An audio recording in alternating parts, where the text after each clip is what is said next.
Welcome to the Twinkle Talks EYFS podcast. Working in the early years is busy, funny, messy, and exhausting. Join me, Shána, and the rest of the Twinkle EYFS team as we talk honestly about our experiences as practitioners, teachers, and professional nappy changers. Whether you're listening to increase your CPD hours or catching up on our antics whilst driving home from work, Twinkle EYFS will share everything you need to know about all things early years.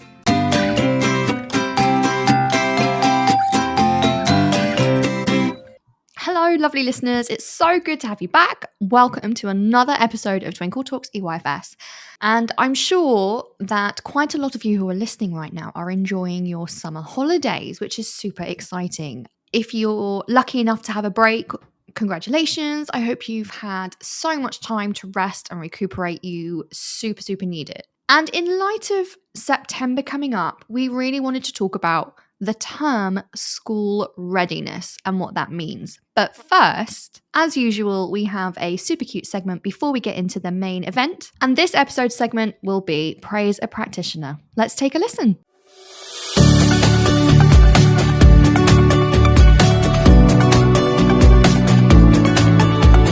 Linda Diffley got in touch a few weeks back to say that she had Ofsted, and then the week after had 7 staff off sick, and they had to close the day after as they only had 5 staff left and had 3 children needing one-to-one. Their setting has had chickenpox, COVID, sickness bugs, and they really could not wait for the break.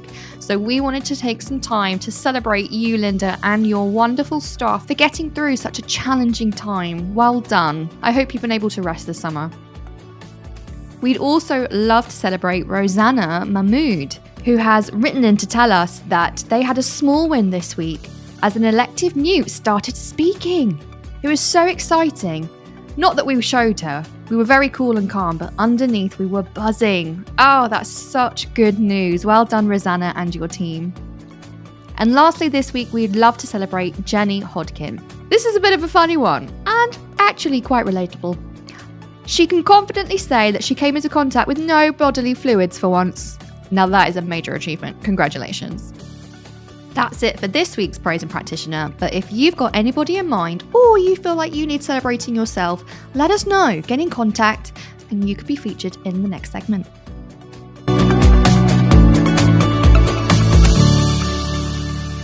I mean, that last one, Jenny, you came into contact with no bodily fluids. Are you sure? Are you sure you were in early years? Because there's a lot. I'm not jealous at all. Congratulations. That is really difficult not to do. Well done. But now we've finished with our Praise a Practitioner segment, it's time to get into the nitty-gritty of today's topic. And a lot of you will probably be very familiar with this term. We're going to be talking about the term school readiness and what it means.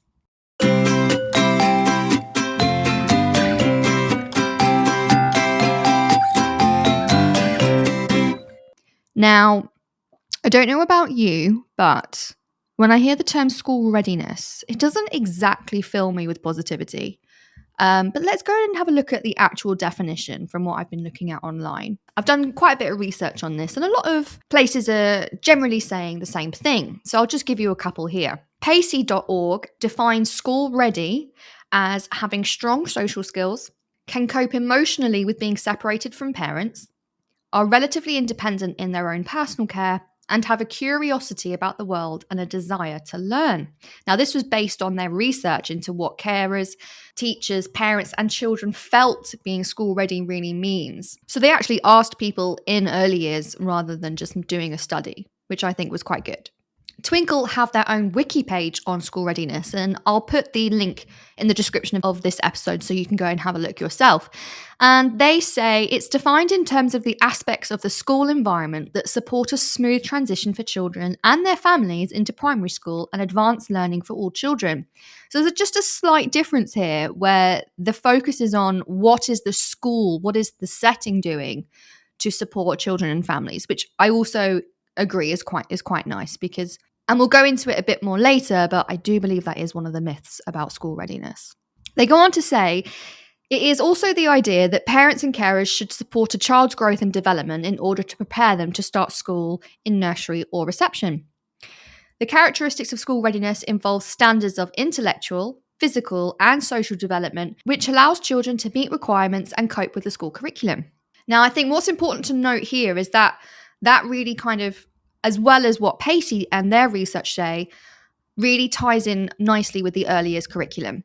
So as you know, we've got 7 areas of learning, but the 3 prime areas are communication and language, physical development, and personal, social, and emotional development. Those are the basic key areas that all early years practitioners focus on. And in terms of being school ready, that's where they start as well, which is really, really important. So where did the term school readiness really come from? What's its history? Is what I'd like to know. The concept of being ready for school was actually developed by Piaget's theory in 1936. 1936, guys. That was nearly 100 years ago. I don't want to, be political or anything, but that might give us an idea that it's slightly outdated. I don't know.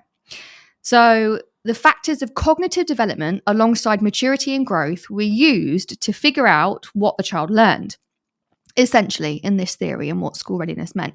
But when they did research, it came to light that children's abilities were very much underestimated. Shock, horror. That's something we're not used to at all in early years. So this underpinned a lot of factors within his theory. But teachers still use this theory today. Some. I actually don't agree with that. I think especially because of COVID, I think that's not the case anymore. But the teachers that do use it only use it in order to gain a better understanding of children's thinking. They don't actually, make it a strict, they're not ready for school, which is really good. I'm glad to hear that. Then, if we fast forward about 50 years, in the 1980s, projects and articles began to form in relation to the history of early childhood education, which is a very long time to wait, but there we are. And then at the start of 2010, a school readiness assessment committee was formed, where experts and educators drove school readiness initiatives throughout the Department of Implementation. Again, that was about 12 years ago now. So, things have definitely changed, I would even say, from there. And the big C, COVID, has had an impact. And we'll go into that a bit more later. Because this then brings me on to the myths of school readiness and what that means. So there are a couple of myths that I've come across during not only my time as a teacher, but also things that I thought, when I was training and when I was a student teacher. So I'll just go through a couple of them, and I'm sure a lot of them are going to be really familiar to you. And this is really important for parents, I think, as well. So hopefully a lot of parents are listening to this episode because we're here to bash these myths for you. First one. School readiness means that my child can recognize every letter of the alphabet. No. That's a complete myth. Absolute complete myth. No, they don't need to do that. Parents, if you're listening, it's wonderful that you're working on the alphabet with your children. I would never not encourage that. But to say that you need to do that for your children to be ready for school, no, don't be silly. No. We're categorically here to tell you that's not the case. I promise. Second myth, your child needs to be able to count and recognize numbers up to 20. Nope, not at all.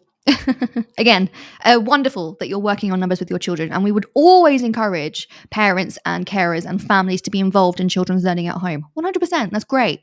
Do they need it to start nursery or preschool or reception? Absolutely not. Absolutely not.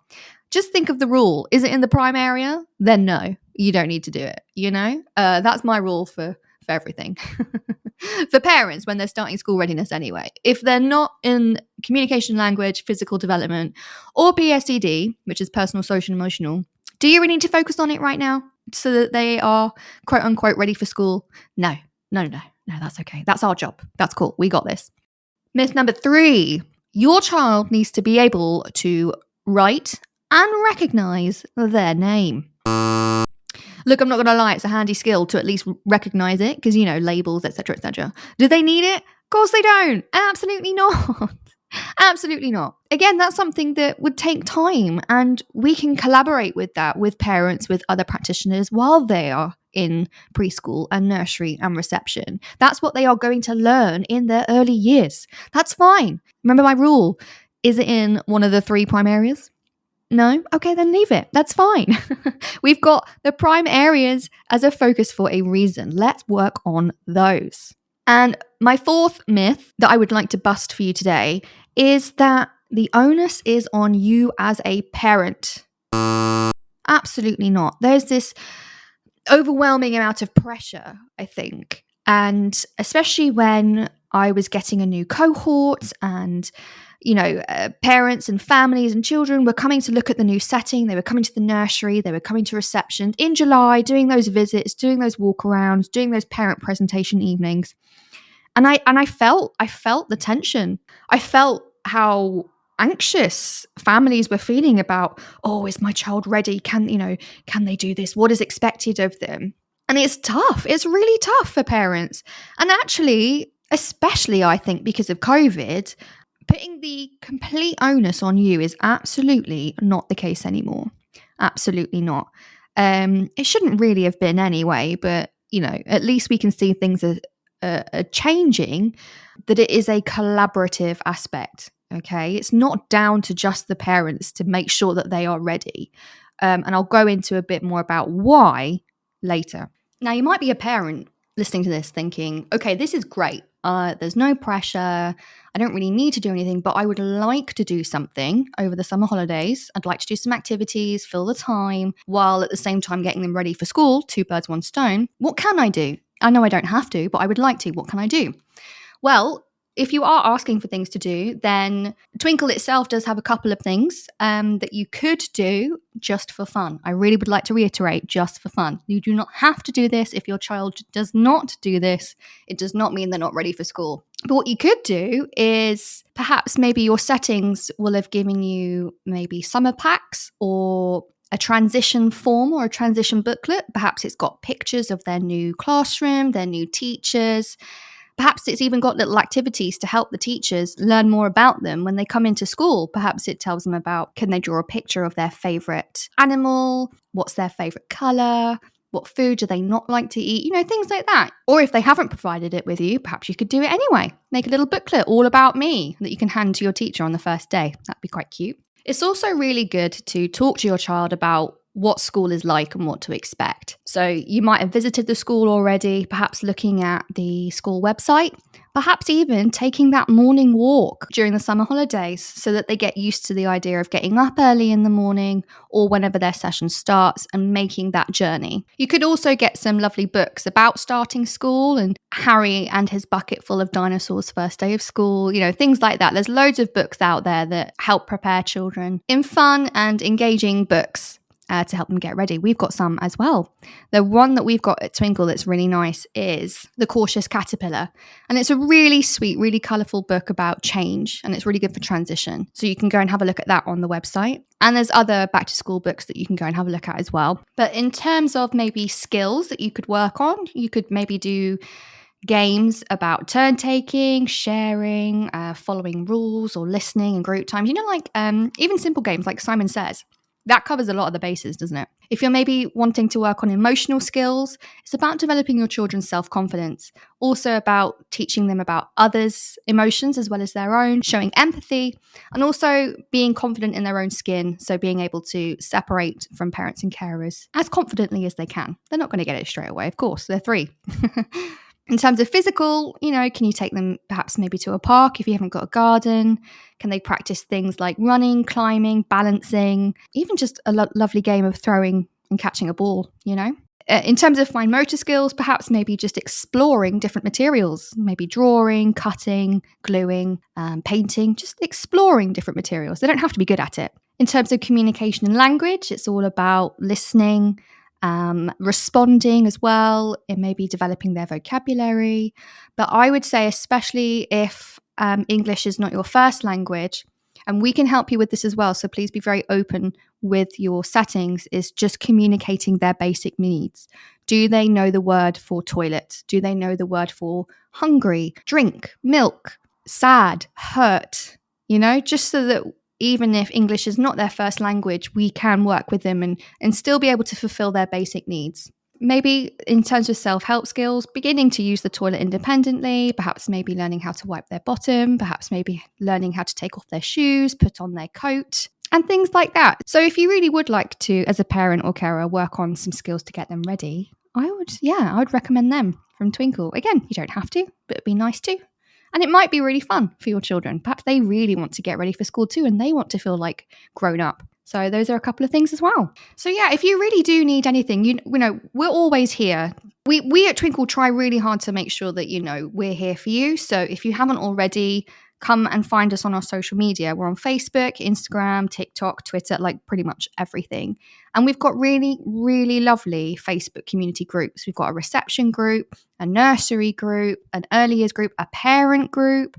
We've got loads of different groups that you can join. And not only are Twinkle members there to help answer your questions about anything, but they're amazing communities of people who are in exactly the same position as you. Twinkle Parents is absolutely fabulous. They do great videos and hacks, by the way. And we actually did do a couple of lives with them about school readiness. So go and find them if you can. But we're always here for you, and the community is here for you as well.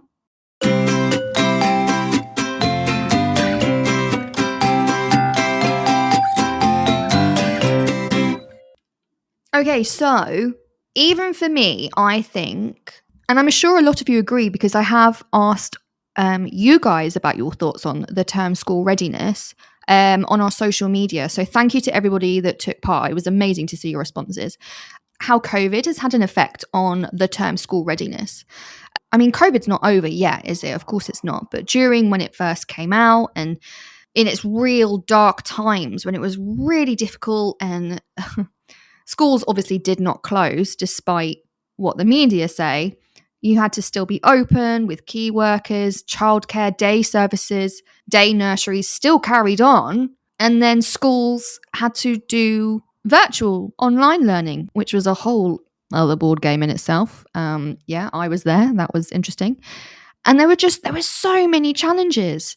And then after that, in 2021, you then got the cohort of children who spent their early years, maybe from birth, from 1 year old, 2 years old, coming into preschools, coming into nurseries, coming into reception without being in an early years setting at all, not even being able to go outside, not being able to go to the shops, not being able to visit friends, family, neighbours. It was just, I mean, when you think back, it's crazy, isn't it? What these children and what we had to go through. So when you think about it, of course, COVID is going to have an impact on how ready children are for school. And I think it forced a lot of settings and a lot of people higher up, you know, policymakers, etc., really take a step back and think, because clearly, it showed how amazing early years settings are, how amazing childminders are, how amazing day nurseries, private nurseries, the lot are, because you take that away and you could see the children really struggled. You know, they had no social skills. They didn't know how to look after themselves. They didn't have independence. Their communication and language skills were lower because they hadn't had the opportunity to talk to others. You know, they were just stuck in their house all day, every day. And the lucky ones were the children who had a garden, you know? And of course, those are our 3 prime areas, and they were the most impacted for all of us. So it really had to make them stop and think, hang on a minute, they are so far behind what we thought school readiness would mean. How on earth are we going to plug that gap? And I would like to say that they finally started to listen to early years practitioners. Because we've been saying this from the off, have we not? I don't want to big us up or anything, but you know, it's not about the gaps that they come with and having the parents try and fill that gap over the summer and try and do this. Actually, I think COVID really made it flip it on its head and go, hang on a minute. Children have just been through a horrendous 2 years. And you know what? Not just the children, the parents and families and carers too. How on earth are we as settings, as schools, as the government, as policymakers, supporting our future children, our future families, our future cohorts? How are we doing that? I think it really started a shift in what we think about that. And like I said, I truly believe that the majority of early years practitioners already knew this. It's not about making the child meet the curriculum before they get there. It's about what we are doing to support them. What are we doing? Are we meeting them where they're at? Where are these children at? Do we know these children well enough to know what starting point we should start with these unique children? And I think even the term school readiness is kind of now a myth in itself, which I'm really grateful for. And this is why I'm doing this episode. I'm trying to inadvertently say, what is it? What is it? There's no such thing. There's no such thing as school readiness, okay?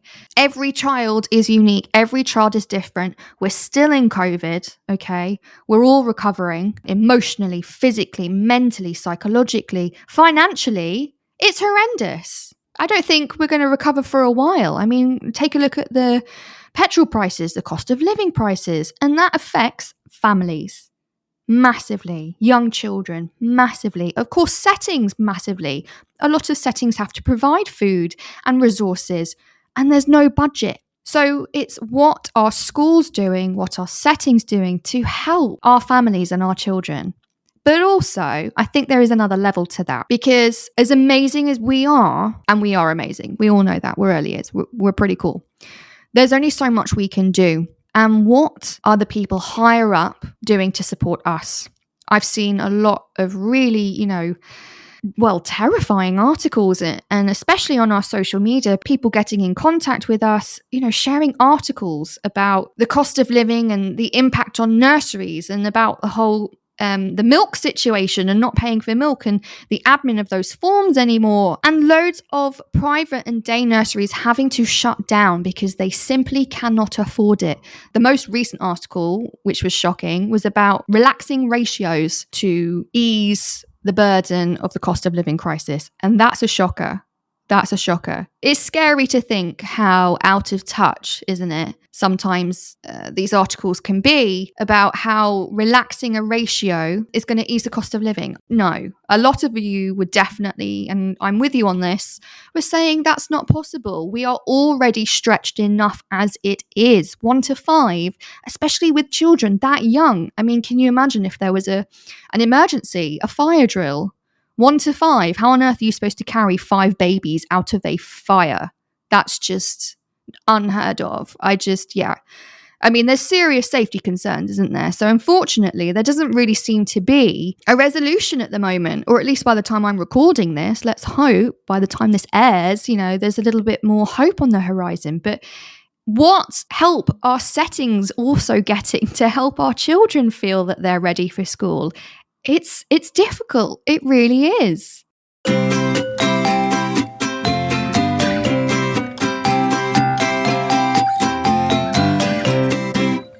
Now, I suppose that was a bit doom and gloom. I suppose it was. I'm trying not to be, but that is kind of the reality, and we do kind of have to acknowledge that it's tough. And as much as what we're doing for the children, actually, what support are we getting? Because we need support as well. Let's try and flip it. Let's try and be positive and think, well, actually, okay, there's a lot that's not in our control.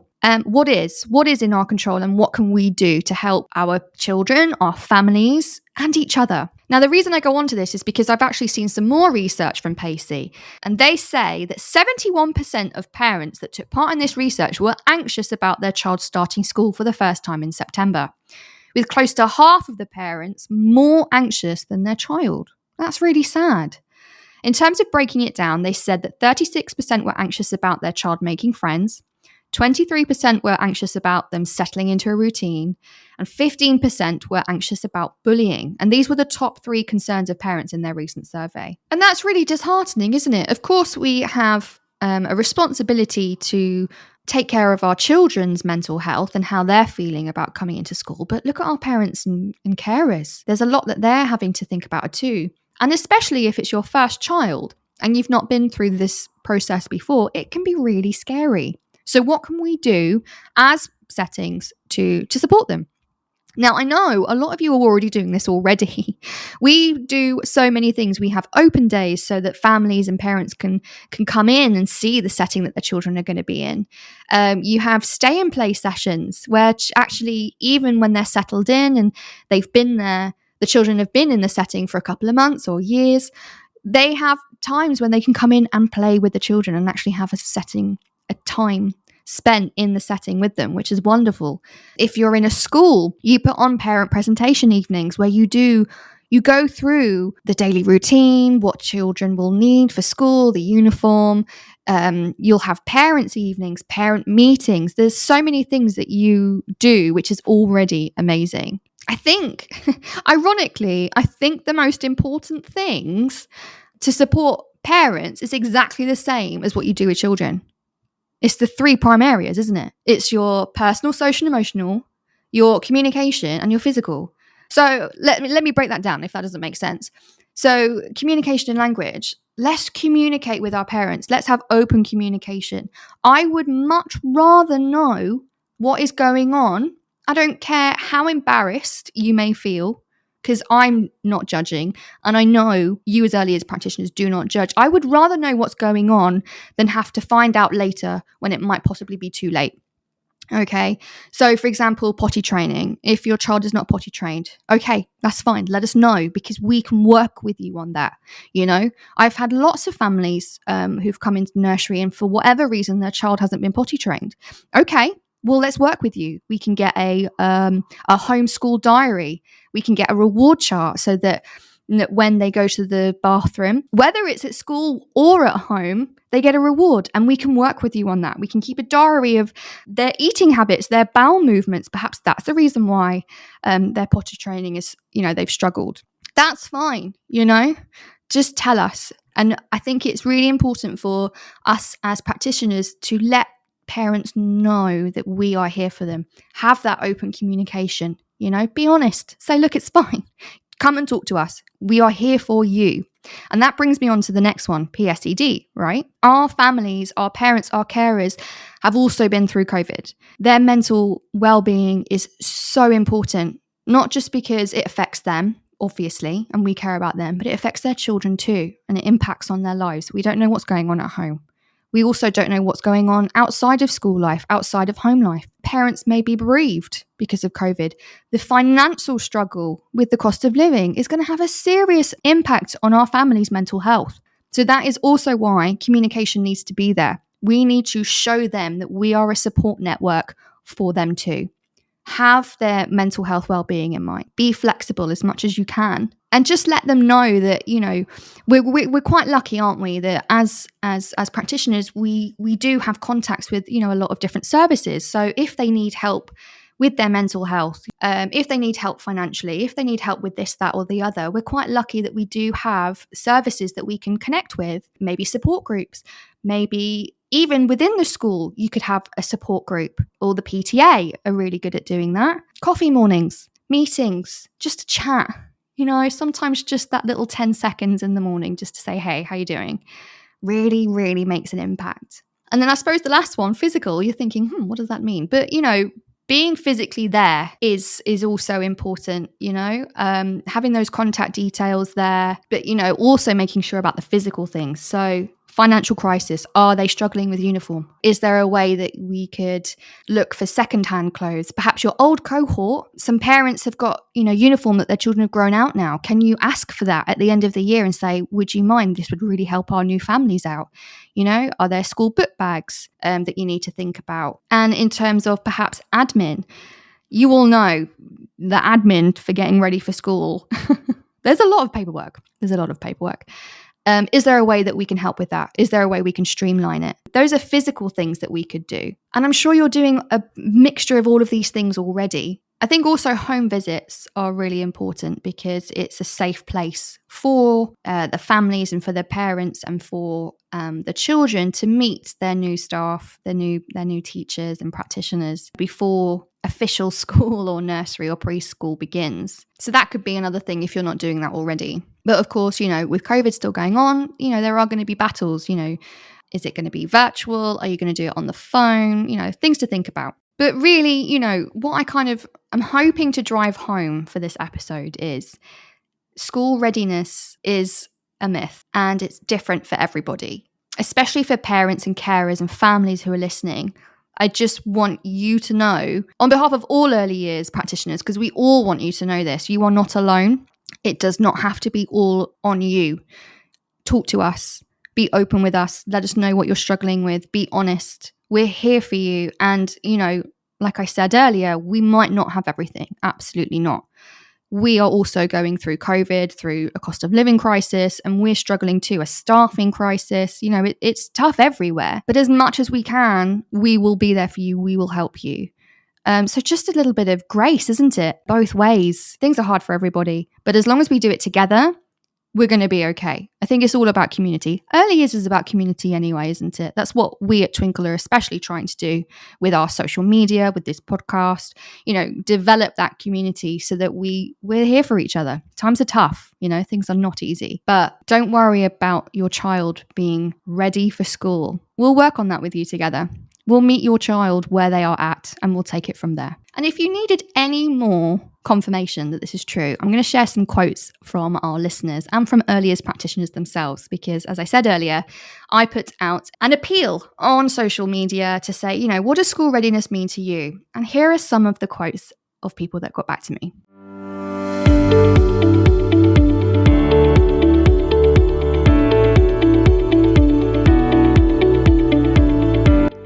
So Steph says it means being able to communicate with others, use the toilet independently if they can, dress themselves, take shoes on and off.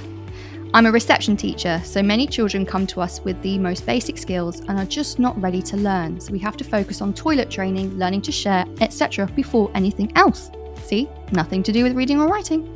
Jane says school readiness means teaching staff need to be ready to receive the children, whatever skills they bring. Robin says gross motor skills development and infantile reflexes.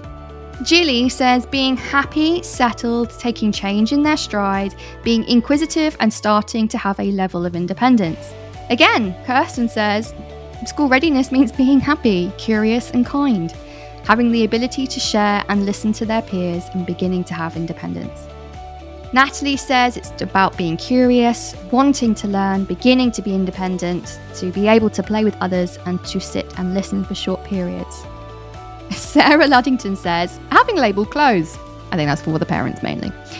That's it. Everything else is different for each child. Naomi says to be able to come into a setting emotionally happy and ready to engage and explore and learn. But the environment and staff interactions have to be right. I'm doing a bit of work on school being child ready. I like that. That's a better term, especially down to the effects of COVID. See? And I'll end with this one. Catherine Lowe says that school readiness is a phrase she does not use in her practice.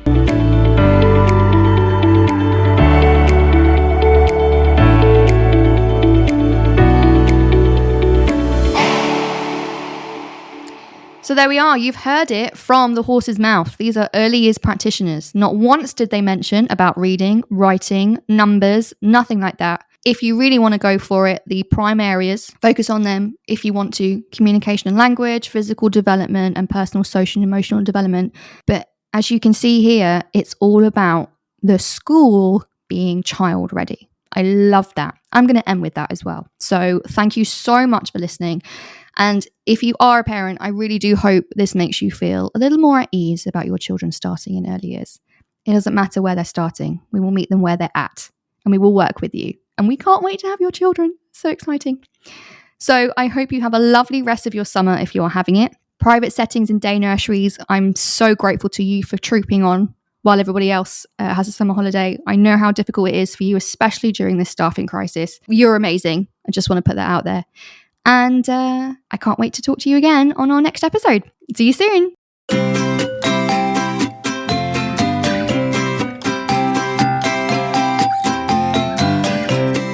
So that's it from today's episode. Thanks so much for listening, and I hope you really enjoyed it. If you would like to get involved or would like to know more, come and find us on our social media sites. We have a Facebook, Instagram, Twitter, Pinterest, and TikTok account. All of the details will be in the description. And whatever you're doing, I hope you have a great day today.